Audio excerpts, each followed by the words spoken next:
The game is on. The stakes are high. But the action isn't just on the field. He's rearranging that ring. Get it inside! SportsGrid's in-game live. Your ultimate second screen experience. Just a little flyer, couple of thoughts. 18.5-point live line. Every prop, every play, every day. Anything can happen. That's complete chaos. It's smarter to be on SportsGrid. Anyone that's been to a sporting event, the atmosphere before a game, I think Game Time Decisions has that same exact atmosphere. This is our arena.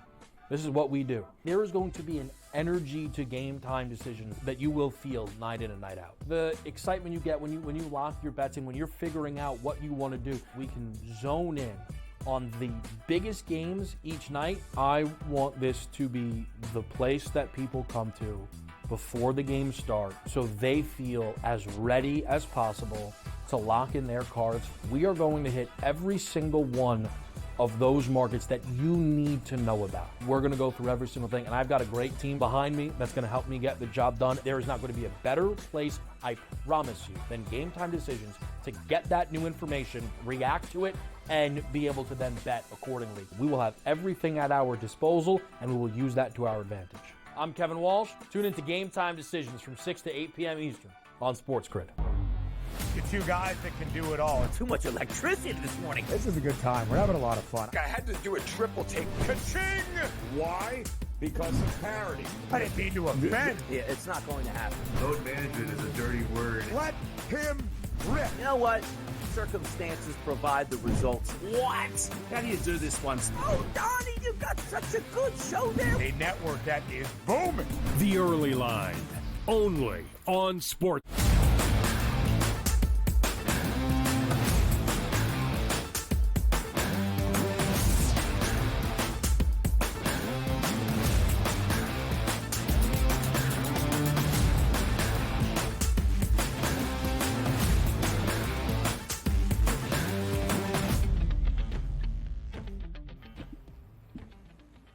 Welcome to hour number 3, our third and final on this Friday on the Early Line on SportsGrid. It is a round of 64 Friday, and that is a beautiful thing. Men's NCAA Tournament, 16 games on the second day of the opening round in the Big Dance. Opening day at the round of 64 in the women's NCAA Tournament with 16 games as well. So we're talking 32 college basketball games over about a 14 consecutive hour span on your Friday to set the stage for this weekend.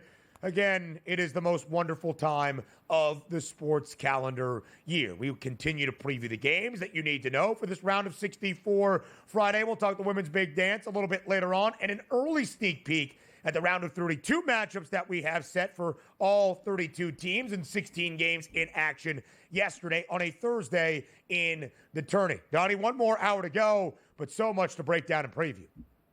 Protecting the Sweet 16. That's what I'm doing in my bracket right now. Yesterday, was it a great day overall? No, it wasn't. Was it a bad day? No, it wasn't. So today, I'm just hoping again, the important teams continue to advance. Nothing blows up the Sweet 16. Keep the big boys intact as we head towards the Elite Sweet 16 and the Elite 8 next weekend. But understand this, like the games only get better. Like we're talking about the first round games, which there are compelling ones and the close ones, and there will be mild upsets, and maybe even today a bigger upset. But once you get like to the round of 32, like everybody feels like they deserve to be there. And you're getting the big boys playing better competition, and away you go. Like Sweet 16 next weekend, maybe the best round overall, because then you really know, is there a true Cinderella at that point? And are they really a Cinderella? Because they probably knocked off really good competition. So I love the fact that deeper this tournament goes, like the NFL playoffs. Sure, we love the wild card round, but when everybody gets involved, including the top seeds come to play, that's when it really gets interesting. So this weekend,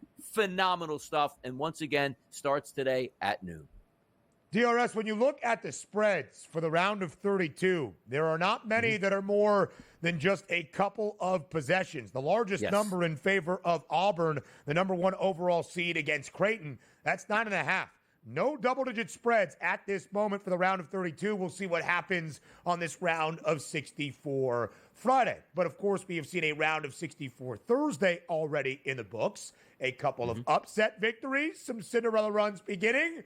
McNeese knocking off Clemson. Drake beating Missouri. We also just saw some teams throttle their opponent, like Gonzaga, off to a 13-0 spurt against Georgia, leading 23-3 in the opening half, winning by 21. Who had the most impressive day on the round of 64 Thursday in the men's big dance? That's what we had to ask you all and Fade the Public.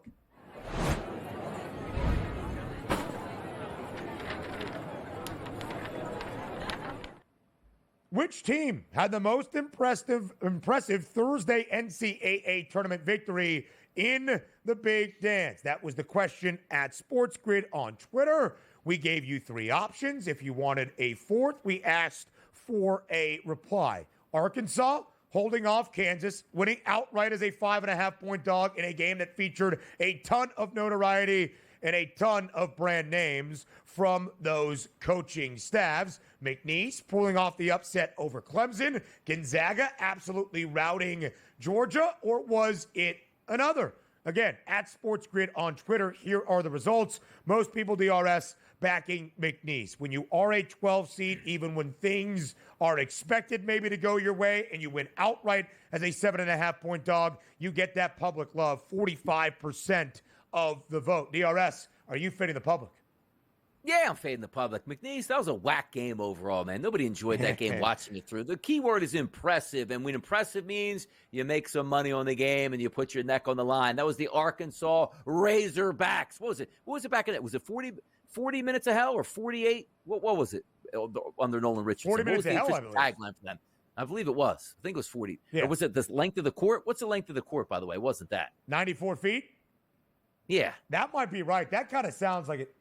We'll look it up. Yeah, I don't know. Keep going. We got to keep research talking. I'll look it up. Yeah, exactly. Like Arkansas fired 13%. I hear people. Come on, impressive as all get out in that victory. That's where I went. Gonzaga blowing the doors off their squad when they came right out of the gates there against Georgia. So for me, the most impressive, which is the key word, was a great basketball game that Arkansas prevailed over Kansas. How about that? Indeed, DRS, it was 40 minutes of hell, led by those Nolan Richardson teams that played in 3 Final Fours in the mid-1990s. 40 minutes of hell, intense, high-pressure, and fast-paced defensive basketball. Not quite the case yesterday. Did go over a total of 147.5, especially at the start. We were seeing both Arkansas and Kansas exchanging bucket for bucket for bucket. You know who did not score for the Jayhawks in the second half? Hunter Dickinson, who more than likely sees his college career come to a close. I don't think he has any more eligibility, but you do never know with Hunter Dickinson. You always could. He could argue something, who knows, some way or another. And, of course, John Calipari edging out Bill Self. NCAA tournament win. Producer Joe Frizo confirmed this for me. 58, I believe, for Coach Cal. In that victory, moving past Bill Self for the most wins in terms, or on that all-time leaderboard in terms of most wins for a head coach in the NCAA tournament. So then you get Calipari against Rick Pitino on Saturday afternoon in Providence. I was slightly surprised, DRS. That game's 2:40 p.m. Eastern time tomorrow. I thought for sure it was going to be in prime time. No. Where does everybody have a chance to watch the game at?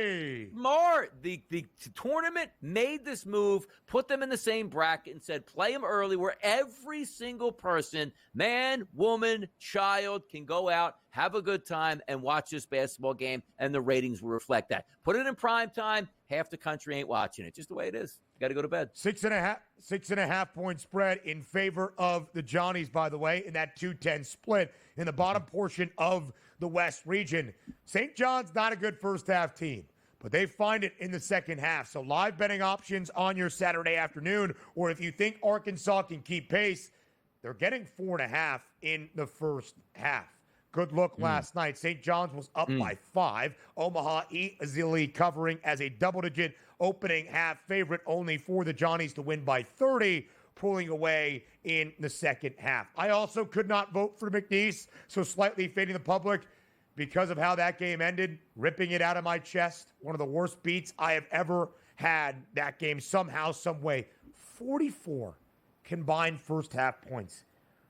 Where the 18-win ACC team scored 13 on it.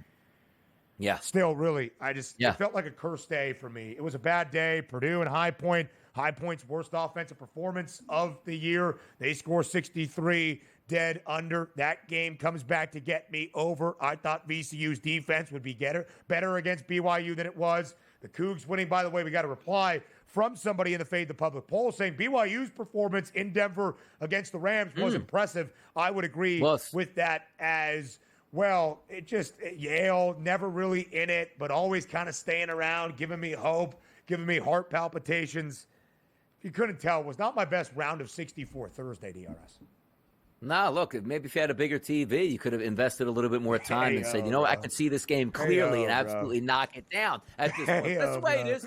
We had a whole day, and you can slate. How about, Ben, here's what I need you to do. Martingale the entire day. Just roll through. Start with the number in game number 1, Martingale all the way through the end of the day. Guaranteed to buy you a giant TV with your profitability. How about that? Guaranteed. What is a martingale? That's where you start with, say, $50 in the first game, it loses. Yeah. Knock down 100 in the next game, that loses. Now you're up to 200. Now you're up to 400. Yeah, exactly. Gotcha. Eventually, you're going to win one of those games. Just get that get that bankroll rolling. Maybe call Rick up out there on the West Coast. Say, hey, Pops, hand me a few dollars here. I got a money making venture here. Come on. Shout out Ricky Steve, who. Listen, Ricky Steve, he's not a Bitcoin guy. He's a believer in that hard-earned dollar bill and cash at all points. Ricky Steve also maybe looking for a surplus as he follows his son's best for college basketball. Yeah, true. And did not have a great Thursday. More from this Friday next.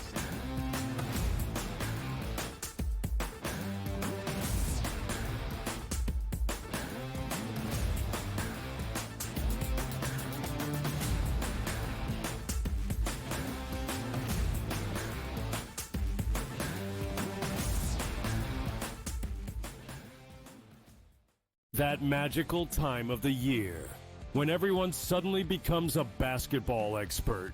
Highlight watching, mascot picking, bracket stressing. Sound familiar? Skip the guesswork with Bracket Central. Real expert picks, trusted analysis, and zero stress. Because choosing teams by mascot cuteness isn't exactly a winning strategy. Only on SportsGrid.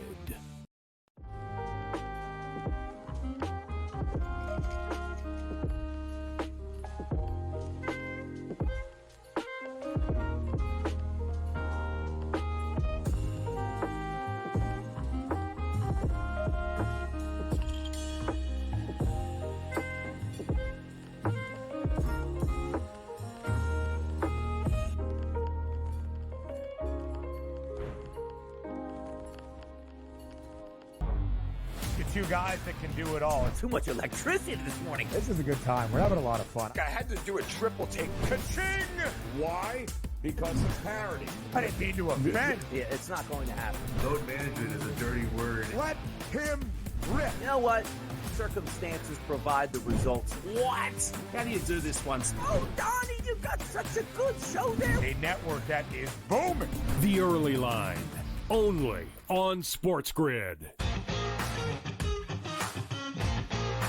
It's made every match so much more enjoyable to watch because you don't get the stinkers, right? Right. It goes back to these guys being smart. They figured out that if I've got the hammer in my back pocket and I don't relinquish it, we can just play them straight up and win. They figured that out. So it's like, all right, now credit to the people at TGL. Like, no, we need to fix this because the hammer can change the match. And since we fixed it, you're not out of it. The Smiley Show, only on SportsGrid.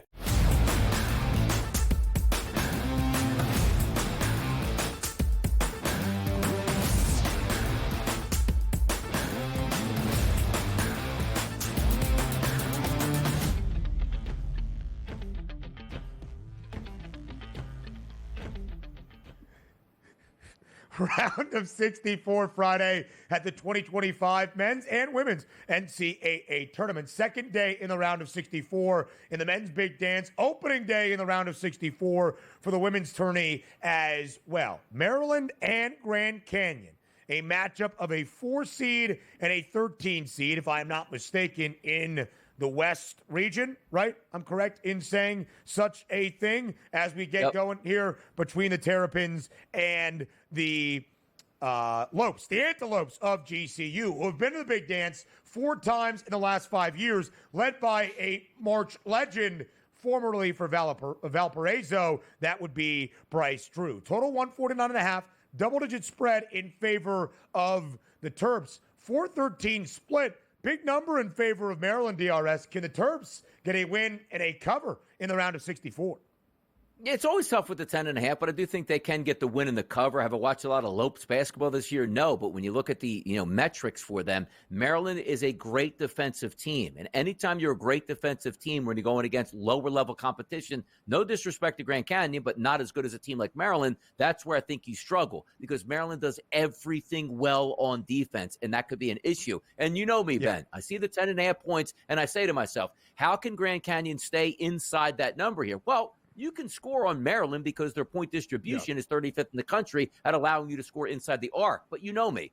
I don't really care about that. If you're going to stay inside that number, the ultimate equalizer is the three-point line. You look at Grand Canyon, 31% as a team from the three-point line, 311th in volume from the three-point range, which means you're asking a team that's probably not as athletic to score at the rim against a tremendous defense like Maryland has. I just don't see it lining up. Am I betting Maryland to cover the minus 10.5? No, but I'm advancing them in my bracket, but it's not one of those looks where I want to take Grand Canyon. I need the three-point shot to be part of my life here. Like Liberty and Oregon, not a great matchup per se, but they can shoot the lights out from three-point range. That gives me hope. Grand Canyon here doesn't give me hope with the way their offensive footprint fits against Maryland's defense. Donnie, this line opened at 10.5. It has basically remained at 10.5. Yeah. I think Maryland wins this game comfortably. You've heard of the Crab Five by now. Kevin Willard trusting his starting lineup each and every game. And that's really where things stand. Jacoby Gillespie, the point guard. Selton Miguel, Rodney Rice, and then an outstanding pair of bigs in Julian Reese, the Big Ten Freshman of the Year and future lottery pick this summer in Derek Queen. There's not really many advantages I love for GCU, like you mentioned. The Lopes last year did play spoiler, the 12 to beat the 5, knocking out St. Mary's, and then was expected to maybe give Alabama a run. That didn't so much happen.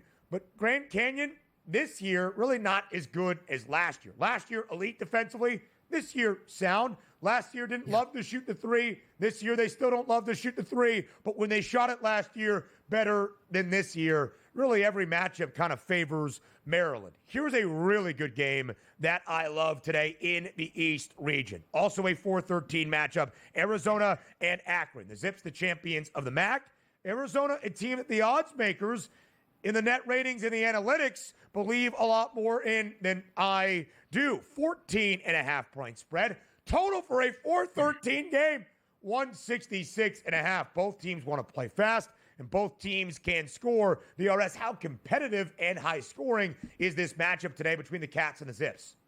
It's like the upside on Arizona is tremendous, but so many times, so many of these past years, we've seen that really talented Arizona team crash and burn once they got into the NCAA tournament. But also, we're not talking about who's going to win this game. An unbelievable shock is if Akron wins this game and advances against Arizona. But the question mark is getting close to 15 points right now. I just told you the previous game with Grand Canyon, hey, you know what? It's a solid basketball team, but I need you to shoot that three-point shot, and I need you to play with some pace here. Well, you're going to get that with Akron. You're going to get pace, you're going to get a good offense, and you're going to get a team that shoots 37% from three-point range as a team and launches 45% of their total shots from three-point range. You take a look at Arizona's defense. They don't foul. Well, good thing is Akron doesn't give a damn, Ben, about getting to the free throw line. So for me in this game, I think a viable option would be Akron. Now, understand this. There's two ways to play these type of games. We have these big spreads because do you think that Akron throughout the entirety of the game, Ben, can knock down three-point shot after three-point shot after three-point shot? Probably not. There's usually an instance where you go cold. Having said that, if Akron can come out of the gates and shoot, let's just say in the first half, 45+% from three-point range, they'll be covering from the half. So as a dog player in this one, I don't necessarily, because I think Arizona can just wear out Akron by the end of the game, and it's just the way it is. But you can get those glimpses, which we saw yesterday from some of these teams looking for upset bids. Just play well in the first half. We'll let the chips fall in the second half. Maybe Akron first half makes a little bit more sense to me than second half. Come out firing from three-point range, hit those shots. Like, hey, they opened up 5 of 7 from three-point range. You're going to get yourself a cover in the first half.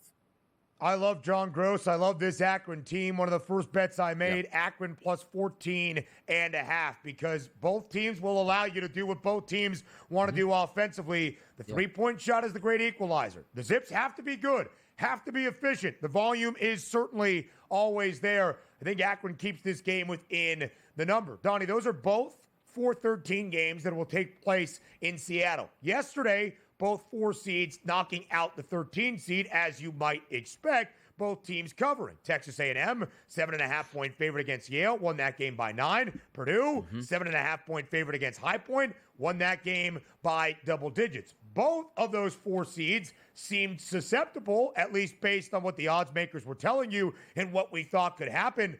10 of the last 14 NCAA tournaments, a 13 seed has upset a 3 seed. Yesterday, nope. Didn't even get a cover.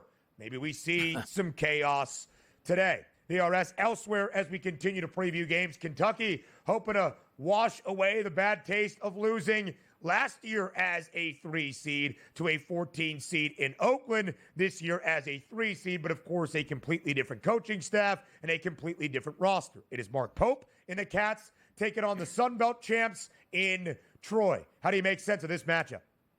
Yeah, it's a high-level team in Kentucky playing a lower-level team in Troy. But however, that 11.5 shows a lot of respect towards Troy. Yeah. Now, the one thing you don't like is Troy doesn't make a ton of three-point shots. But again, Ben, they shoot a ton of three-point shots. Yeah. That's the key ingredient. Troy does turn the basketball over, but Kentucky's like, we're not even going to try to steal it from you in this game. Ooh, maybe the points. Maybe the points. Plenty more picks and previews next.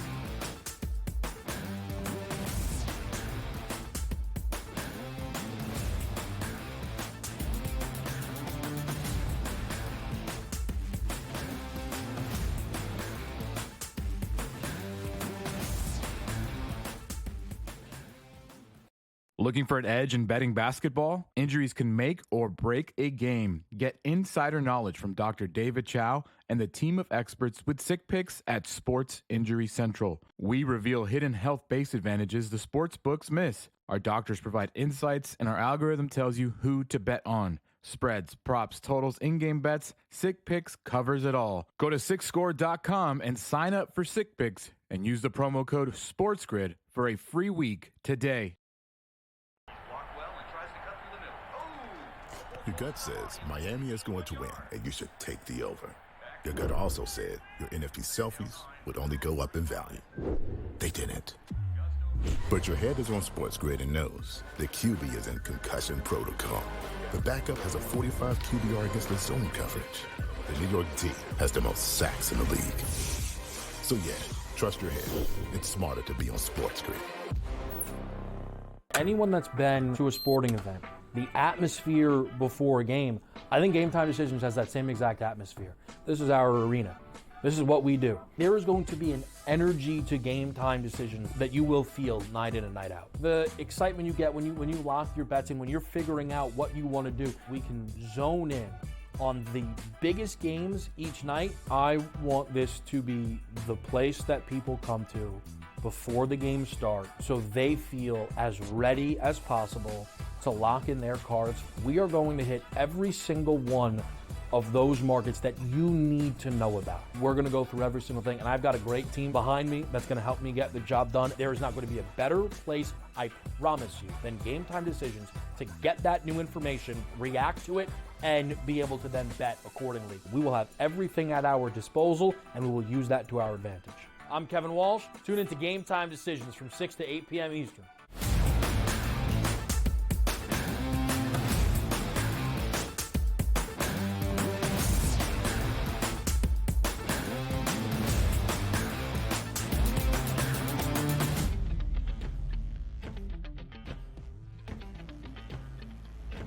A 3-14 matchup in a game today between Kentucky and Troy. DRS Midwest region, only a couple of games today in that portion of the bracket. where we need to figure out what's going to happen in the round of 32. Kentucky and Troy, Xavier and Illinois. Those two teams, whoever wins these two games, will face off on Sunday. Kentucky, 11.5-point favorite today, taking on the Trojans, the champions of the Sun Belt. 151.5 is that total. You think Kentucky, you think offense, and correctly so. This year under Mark Pope, the 9th most efficient offensive team in the country.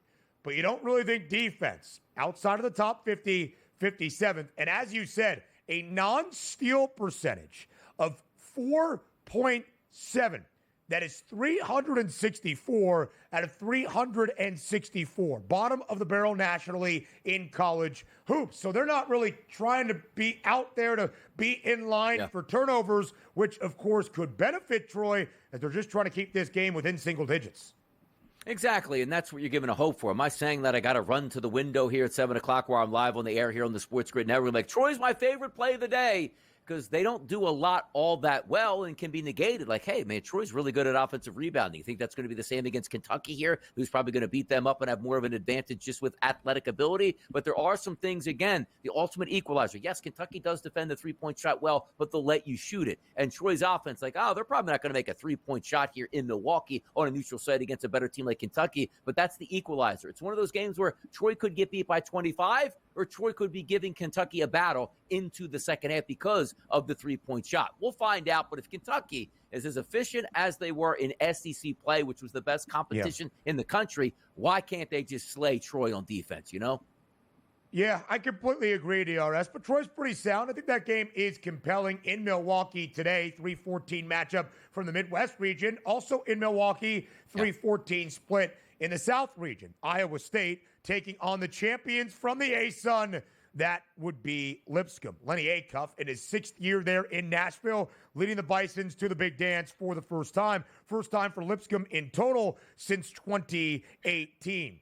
This Lipscomb team, pretty efficient offensively, pretty sound on the defensive end of the floor. They love to take the three. Iowa State will allow you to shoot from beyond the arc. 14.5-point spread in favor of the Cyclones. Of course, injuries, a story. Taman Lipsey, the point guard and the Ames native, expected to give it a go. Keyshawn Gilbert, also his backcourt mate, ruled out more than likely for the entirety of the big dance. Donnie, how do you break down this game? It's a pretty good matchup here for Lipscomb, and I'm not calling for the upset. I have Iowa State moving on and winning a couple games here and getting themselves probably into the Elite Eight or at least the Sweet 16 at this point. But 15 points, let's call it, in this game. Look, Iowa State, very good on defense, but Iowa State also, like, what's the MO for them? If you have one player, one of your stars, that's going to sit out already, another one that's banged up, do you really want to max him out this entire way? And we sort of took it like a Cooper Flag type of situation. Let you see what you have, but don't get injured. But I think we should beat this team anyway. That could be a recipe for success as a cover for Lipscomb. And once again, Iowa State's calling card is defense. They love to take the basketball away, but Lipscomb doesn't just turn it over. They're not going to struggle, which means if you are a pressure defense, you can break the press. You can have success on offense, which leads to what, Ben? Open three-point shots, which is exactly what Lipscomb wants. 27th in the country at shooting 47% of their total shots from three-point range and making a lot of those at around 37% as a team. Iowa State's going to overwhelm Lipscomb, but once again, you see what I'm talking about here. That footprint of, if I have an underdog that likes the three-point shot, and I'm not even talking about, Ben, daggering 40% from three-point range all game long. Just if you're comfortable with shooting volume three-point shots, if they go down, there's nothing the other team can do with that, because if you're trading threes for two, advantage you. So I like Lipscomb with the points in this. I don't like Lipscomb to win, but they can hang around.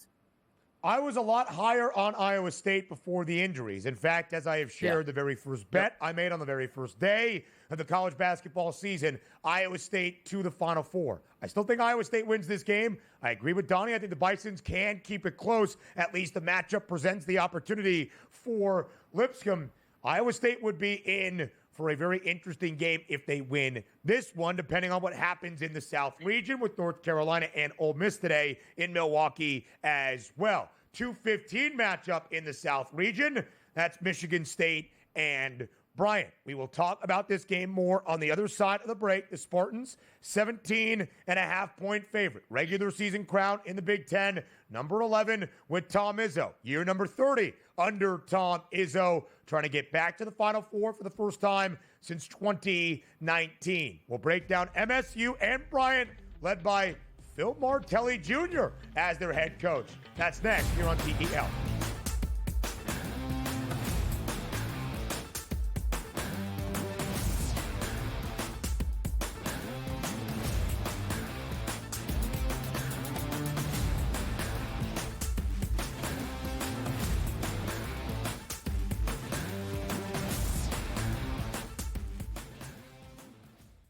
That magical time of the year when everyone suddenly becomes a basketball expert. Highlight watching, mascot picking, bracket stressing. Sound familiar? Skip the guesswork with Bracket Central. Real expert picks, trusted analysis, and zero stress. Because choosing teams by mascot cuteness isn't exactly a winning strategy. Only on SportsGrid.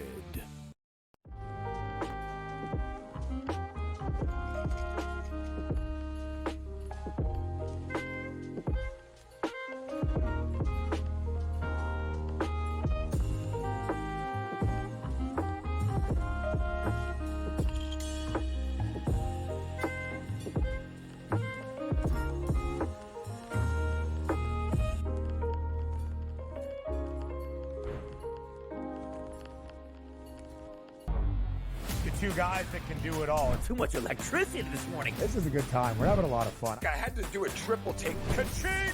Why? Because of parity. I didn't mean to offend. Yeah, it's not going to happen. Load management is a dirty word. Let him rip. You know what? Circumstances provide the results. What? How do you do this one? Oh, Donnie, you got such a good show there. A network that is booming. The Early Line, only on SportsGrid. It's made every match so much more enjoyable to watch because you don't get the stinkers, right? Right. It goes back to these guys being smart. They figured out that if I've got the hammer in my back pocket and I don't relinquish it, we can just play them straight up and win. They figured that out. So it's like, all right, now credit to the people at TGL. Like, no, we need to fix this because the hammer can change the match. And since we fixed it, you're not out of it. The Smiley Show, only on SportsGrid.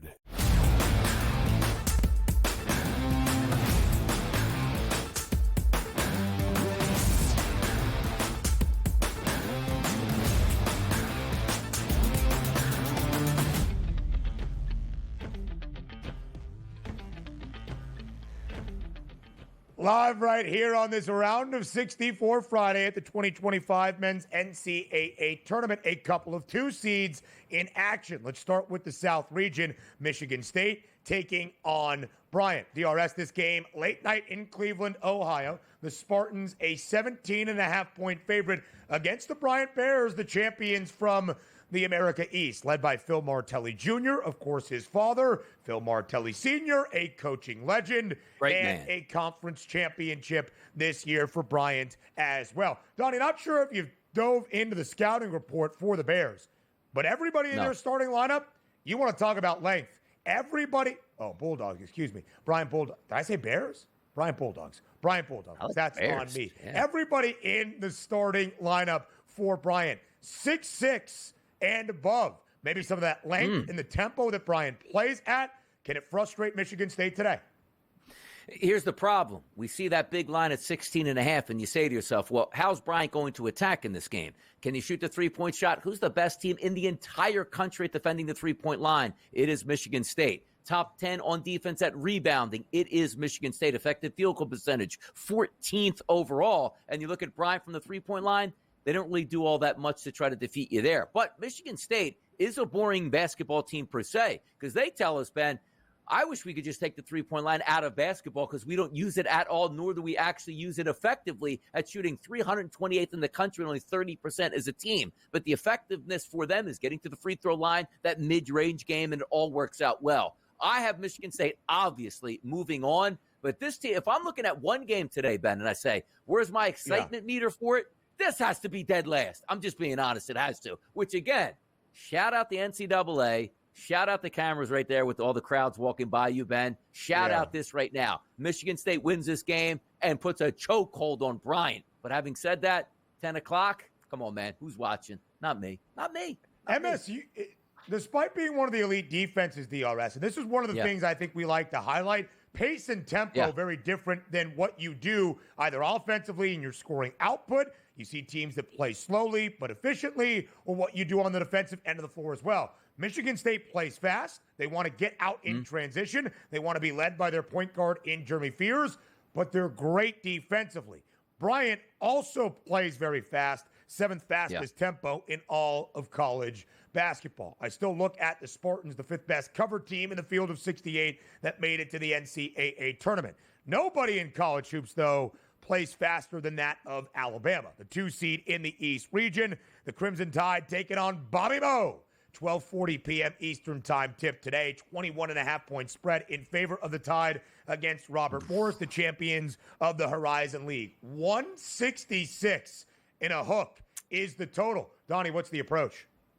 Yeah, I don't know about that 166.5. Again, we're not talking about a competition with Robert Morris that can go toe-to-toe and be like, hey, we're fine. You take a look at Alabama, who's no slouch on defense, 32nd in the country in efficiency here. They won't turn you over, but come on now. They'll defend the three-point line. They'll chase you off of the three-point line, which means RMU is going to constantly score at the rim against Alabama. I just don't see it. I like points. I like teams that play up-tempo. Alabama is one of the best at doing that. They'll knock down the three-point shot. They'll shoot a lot of them. But do we really need to press the needle down as if it's 86-80 late in this game to push you over the total because you're getting an even pushback by Robert Morris? I don't see that. I'd hate to take unders, but I lean towards the under this game. And, of course, Alabama wins going away. But one of those games, again, I probably won't be involved with right off the bat at 12:40. Just sit back and see how Alabama tries to advance in this one. DRS, this would match the second lowest total for Alabama in the last 4 weeks. And I think that's maybe where things are getting confused. Robert Morris doesn't play slow, but they don't exactly play all that much up-tempo, pretty much middle of the pack. Robert Morris doesn't love to take the three, so will Alabama really care if the Colonials start hoisting? It's an interesting number at 166.5. That is very much Alabama, but I don't know if based on the matchup we get there with what Robert Morris is looking to do. The champions of the Horizon League, a great year for Robert Morris. Not sure how this matchup fits in their game against Alabama, but Robert Morris really good at facilitating the basketball if they can make it work. They have also won 10 straight entering this game against the Crimson Tide. Of course, Alabama the 2 seed in the East region. Duke is the 1 seed. The Blue Devils, the favorites at -140 to win the East region to represent this portion of the bracket in the Final Four, a +410 price on the Crimson Tide. If Alabama wins, 21.5-point favorite. And if St. Mary's wins, what a matchup you have in the round of 32 in terms of contradiction of style. If Vanderbilt knocks off St. Mary's, an SEC affair where Vandy, for the first time, I think since the mid-1980s, beat the Crimson Tide in both football and basketball in the same season. So that is all 16 games we have in the round of 64 on this Friday. So, Donnie, let's take an early look at the round of 32. We go in chronological order. It starts just after noon Eastern time in Providence.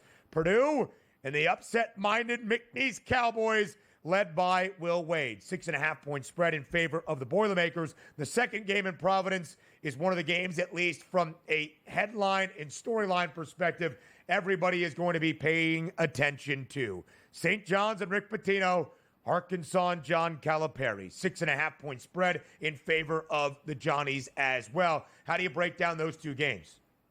Yeah, taking a look at the first one, of course, would be Purdue, because the one thing that we understand is you sort of get jaded a little bit. Like, boy, how good is McNeese's defense overall? It's 59th in the country. Yesterday, you could have been confused in the first half. Like, am I watching Houston play, or is this actually McNeese play of how good they were against Clemson?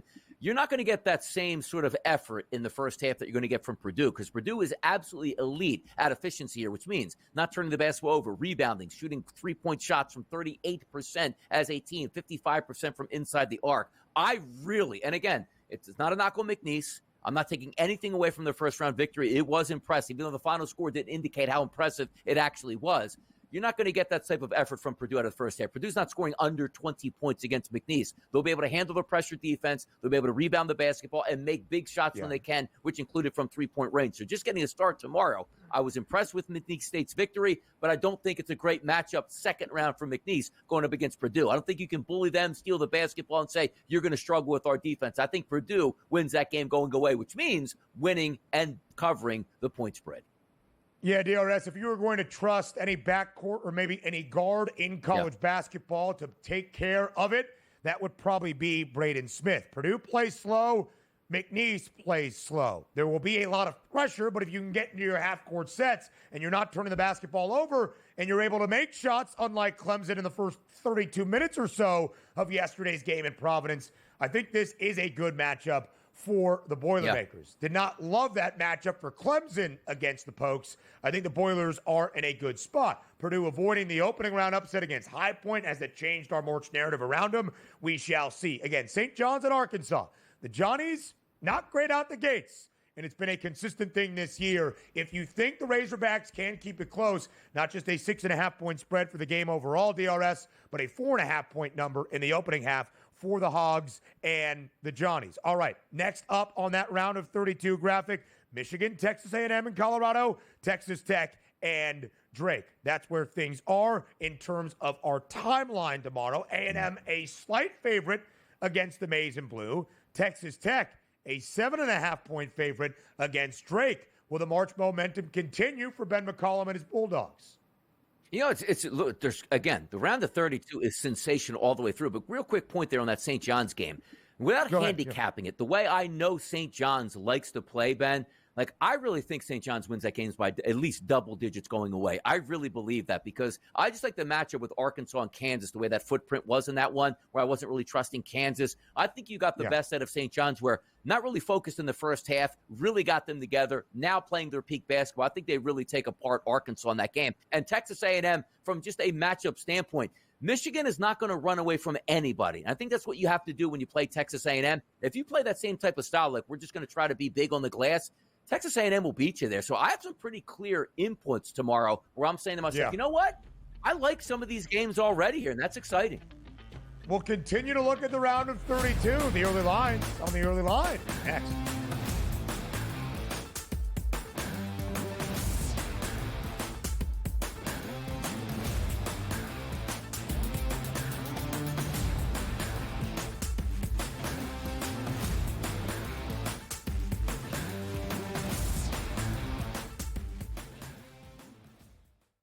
The game is on. The stakes are high. But the action isn't just on the field. He's rearranging that rim. Get it inside! SportsGrid's in-game live. Your ultimate second screen experience. Just a little flyer, couple of 18.5-point live line. Every prop, every play, every day. Anything can happen. That's complete chaos. It's smarter to be on SportsGrid. Anyone that's been to a sporting event, the atmosphere before a game, I think Game Time Decisions has that same exact atmosphere. This is our arena. This is what we do. There is going to be an energy to Game Time Decisions that you will feel night in and night out. The excitement you get when you lock your bets in, when you're figuring out what you want to do, we can zone in on the biggest games each night. I want this to be the place that people come to before the games start so they feel as ready as possible to lock in their cards. We are going to hit every single one of those markets that you need to know about. We're going to go through every single thing, and I've got a great team behind me that's going to help me get the job done. There is not going to be a better place, I promise you, than Game Time Decisions to get that new information, react to it, and be able to then bet accordingly. We will have everything at our disposal, and we will use that to our advantage. I'm Kevin Walsh. Tune into Game Time Decisions from 6 to 8 p.m. Eastern on SportsGrid. The two guys that can do it all. Too much electricity this morning. This is a good time. We're having a lot of fun. I had to do a triple take. Ka-ching! Why? Because of parity. I didn't mean to offend. Yeah, it's not going to happen. Load management is a dirty word. Let him rip. You know what? Circumstances provide the results. What? How do you do this one? Oh, Donnie, you've got such a good show there. A network that is booming. The early line, only on SportsGrid.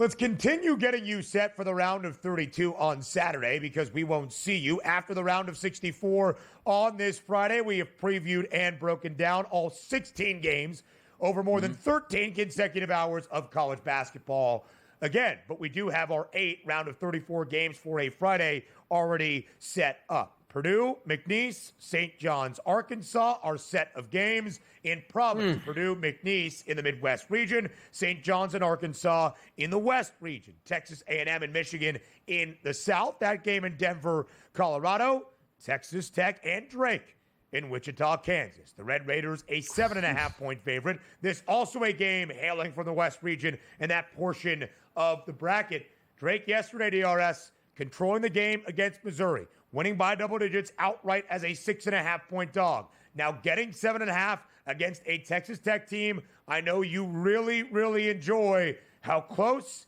how competitive can Drake maybe strike yet another upset victory tomorrow?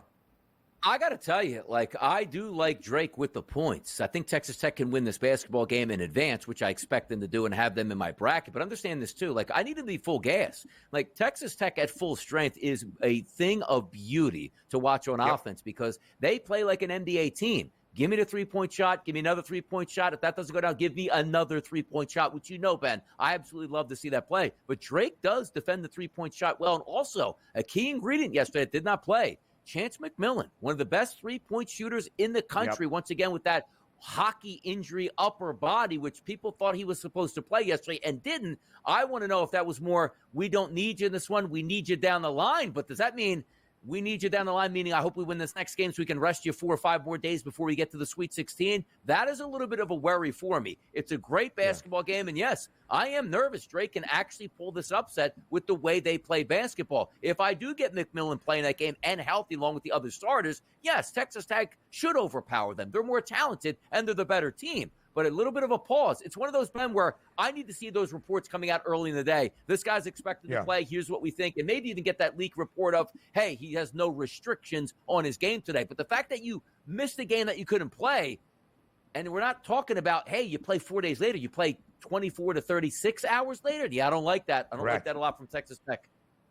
Final game on a Thursday night in Wichita. A shorter turnaround for the Red Raiders for this matchup against Drake. The Bulldogs also playing, of course, in the evening session. Yesterday, DRS against a Mizzou team that seemingly could not stop going to the over down the final 3 weeks of their SEC slate. The game was 67-57, well under even a minimal total of 132.5. Tomorrow's total against the Red Raiders around 127 and a hook. Drake under in 4 straight in 7 of their last 9. That's not exactly how Grant McCaslin and the Red Raiders love to play. They're a little bit slower. Nobody's slower than Drake, but they're really good defensively, running you off the three-point line. They love to take the 3 ball. Chance McMillan by far, though, their best 3-point shooter. Can the Big 12 Player of the Year, JT Toppin, and his size differential against Ben McCollum's Drake Bulldogs be the difference? I've got Drake in my Sweet 16.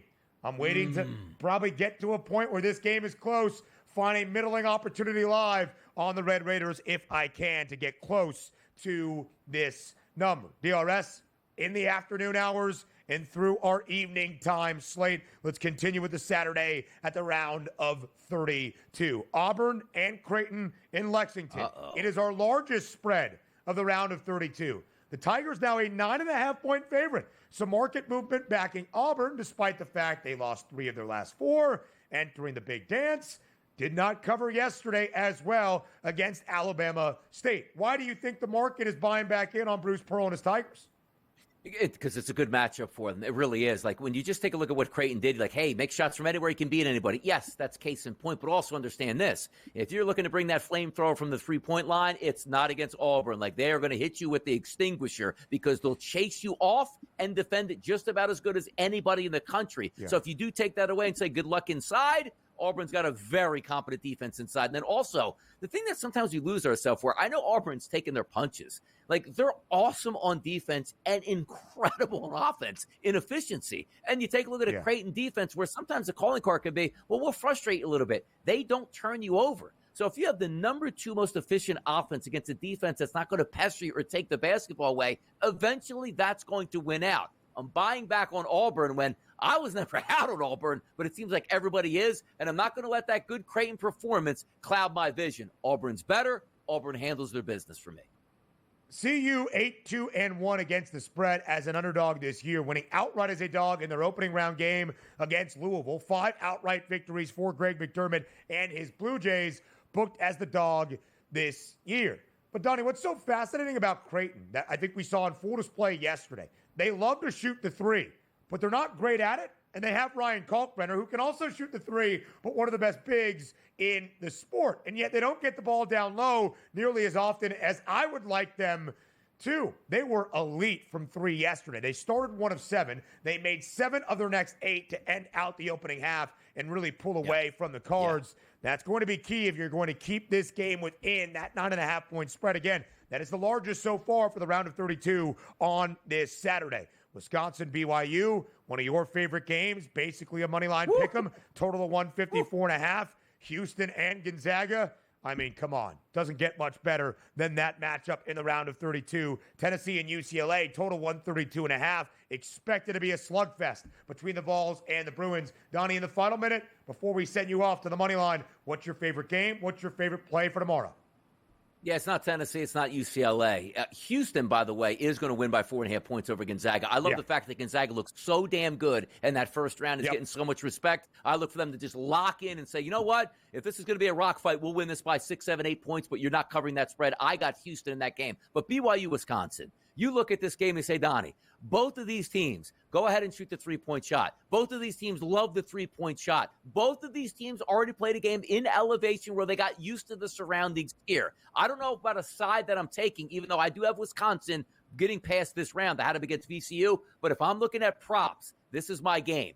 Three-point shot props, bring it home with BYU, Wisconsin. Maybe my favorite game of the weekend lining up right there. I love it. Love it. 154.5 that total. Donnie, right side, enjoy the money line. Have a great time tonight in studio for Bracket Central as well. More on the early line next.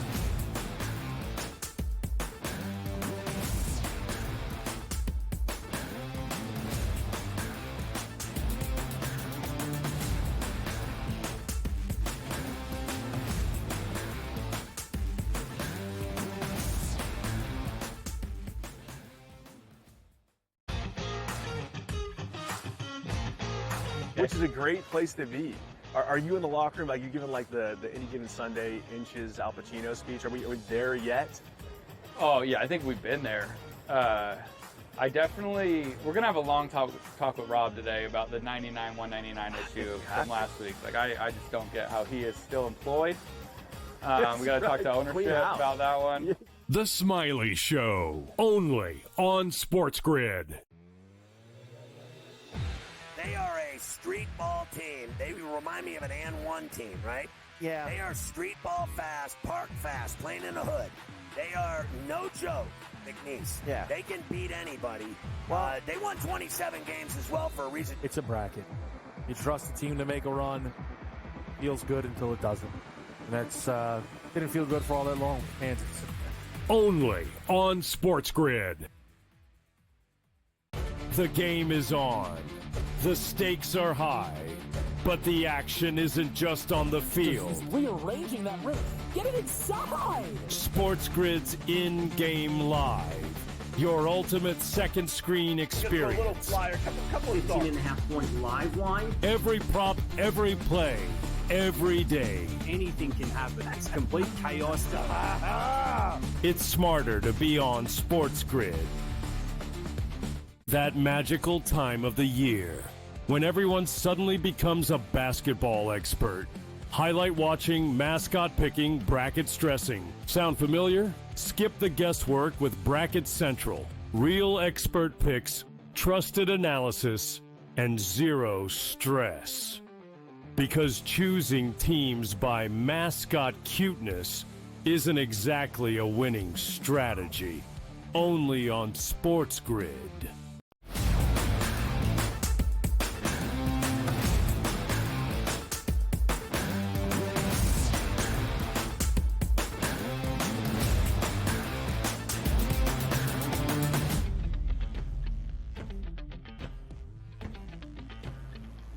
Live right here on this Friday on the early line on SportsGrid. Where does 3 hours go when you're breaking down the big dance? It absolutely flies by. It is our final segment of this Friday, our final segment of this week as we get you ready for a jam-packed and robust round of 64 Friday. 16 more games on day number 2 in the round of 64 at the men's NCAA Tournament. Opening day at the round of 64 in the women's big dance as well. And a reminder, noon Eastern time, Bracket Central coverage live right here on SportsGrid. Wall-to-wall coverage all day long for the entirety of this Friday in the round of 64 begins. In that opening 3-hour slot, it's myself, it's Mike Blewett, it's James Young, our coach, live from our Midtown Manhattan studios right here in New York City. Versa NYC inside the Renaissance Hotel, 35th and 7th. If you're in the area,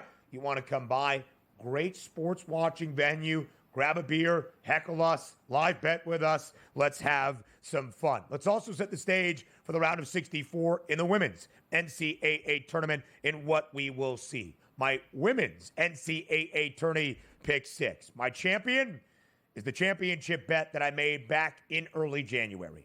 I'm a big fan of this UCLA team. I really believe in what UCLA can do, led by one of the best bigs in college basketball. A 6-1 price, and maybe you are saying to yourself, well, Ben, they're the number 1 overall seed. That's a little bit chalky. Correct. Number 1 overall seed, but third best number to win a national championship. South Carolina, who has won 2 titles in 3 years, a 2-1 price. Connecticut, the second best number at plus 240. UConn on the 2 line. We'll talk about the Huskies in just a moment. I really believe in Lauren Betts, but of course you have to have great guard play to win in the month of March. Kiki Rice for UCLA does a fantastic job of running the show. UCLA in its first year in the Big Ten, exacting some revenge against its crosstown rival in USC to win that Big Ten tournament title. Only 2 losses for the Bruins this year, both against the Trojans in the regular season. Give me UCLA at plus 600 to win a national championship. The number 1 overall seed in the tourney, the top team in a Regional 1 in Spokane. Who does UCLA beat to cut down the nets? Still have a lot of belief in this Don Staley-led team. When you've won 3 national championships in the last 7 years, you are embarking on dynastic type of consideration. And of course, the Gamecocks do have that. South Carolina had an interesting year. They had their 54-game SEC win streak snapped by Texas. They had their 71-game home win streak snapped by nearly 40 against UConn in Columbia. But still, the second team on that one line. I do believe South Carolina has a very solid bracket. Birmingham, Region 2. The 2 seed is Duke. Kara Lawson and the Blue Devils have done some great stuff. I think South Carolina will be in the women's Final Four and eventually face off in the national championship game. So elsewhere, where do I go? A little bit chalky here as well. There are lines of delineation in women's college basketball. We don't see madness nearly as much. We have started to see it more. We have started to see more parity. You used to have teams like UConn win 4 consecutive national championships, or under Pat Summitt, Tennessee win 3, 4 in a row. There is more parity, but there is still those lines of distinction. For instance, when you look at the national championship odds, you've got 5 teams at an 8-1 number. South Carolina, UConn, UCLA, Texas, USC in that order before you even drop all the way off to Niele Ivy and Notre Dame at 43-1. And the Irish are a great basketball team and a 3 seed in Regional 3 in Birmingham, that of Texas. Could Hannah Hidalgo and Olivia Miles cause some chaos? For sure. I'm still going to go chalk. Give me Texas. I have a national championship bet on the Longhorns. And out of the other region in Spokane, where USC is the top team, I'll take the favorites to win that region in UConn. Paige Beckers is absolutely sensational. The pedigree led by Gino Auriemma, of course, can hardly be rivaled in women's college hoops. But I think the difference right now is a healthy AZ Fudd for Connecticut. That's why they get to the Final Four. Much like in men's college basketball, if I'm picking a national championship winner to cut down the nets, I'm going to go to the best player to win MOP. That's Lauren Betts, one of the best bigs in college hoops. 6'7", dominant in the post. A sleeper, Regional 4 in Spokane. Iowa, playing much better basketball on the 6 line in that portion in the final month and a half of this women's college basketball season. And how about a round 1 best bet? South Dakota State, the champions of the Summit. They've been dominant in that league. Great three-point shooting team. They knock off Oklahoma State in the opening round. Have a great weekend. How could you not? It's the Big Dance.